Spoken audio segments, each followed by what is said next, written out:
সুবহানাহু ওয়া তাআলা বলেন, ইয়া আইয়ুহাল্লাযীনা আমানু ইযা নুদিয়া লিস-সালাতি মিন ইয়াউমিল জুমআহ ফাসআউ ইলা যিকরিল্লাহি ওয়া যারুল বাই', যালিকুম খায়রুল লাকুম ইন কুনতুম তা'লামুন।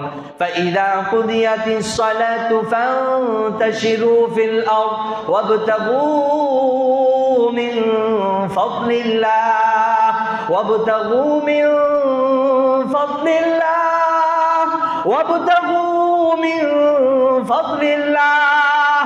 আমার আল্লাহ বলেন, তোমাদের নামাজ শেষ তোমরা দুনিয়ার ভিতরে ছড়িয়ে ছিটিয়ে পড়ো।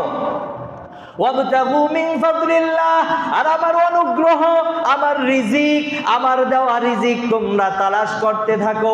কারণ দুনিয়ার বিভিন্ন জায়গার ভিতরে তোমার রিজিক আমি আল্লাহ ছড়িয়ে ছিটিয়ে রেখেছি। জন্মের তোমার 50,000 বছর পূর্বে আমি আল্লাহ প্রতিটা দানার ভিতরে, প্রতিটা রিজিকের ভিতরে তোমার নাম লিখে রেখেছি। তোমার রিজিক শেষ হওয়ার আগ পর্যন্ত দুনিয়া থেকে তুমি কখনো মৃত্যুবরণ করবে না।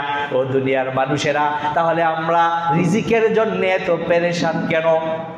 রিজিক অন্বেষণ করতে গিয়ে আমরা আল্লাহর নাফরমানি করে ফেলি, আল্লাহর ইবাদত ছেড়ে দেই, রসুলের সুন্নাহর বিপরীত চলতে থাকি। এই অন্যায় কাজগুলো করার দ্বারা আমাদেরই ক্ষতি হচ্ছে, আমাদেরই অকল্যাণ হচ্ছে। আমি আপনি যদি নিজের কল্যাণ চাই, আল্লাহর রসুল বলেন, আল কাইয়িসু মান দানা নাফসাহু ওয়া আমিলা লিমা বা'দাল মাউত। ওই মানুষটাই চালাক, ওই মানুষটাই জ্ঞানী, যেই মানুষটা নাকি দুনিয়ায় থেকে আখেরাতের চিন্তা করে, কাজ করে, আখেরাতে লাভবান হবে কিভাবে এই চিন্তা ফিকির করে তার দুনিয়ার জিন্দেগিটাকে সে সাজায়।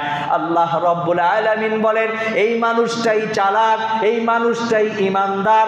আল্লাহর রাসূলও বলেন, এই মানুষটাই চালাক, এই মানুষটাই ইমানদার। বলেন সুবহানাল্লাহ।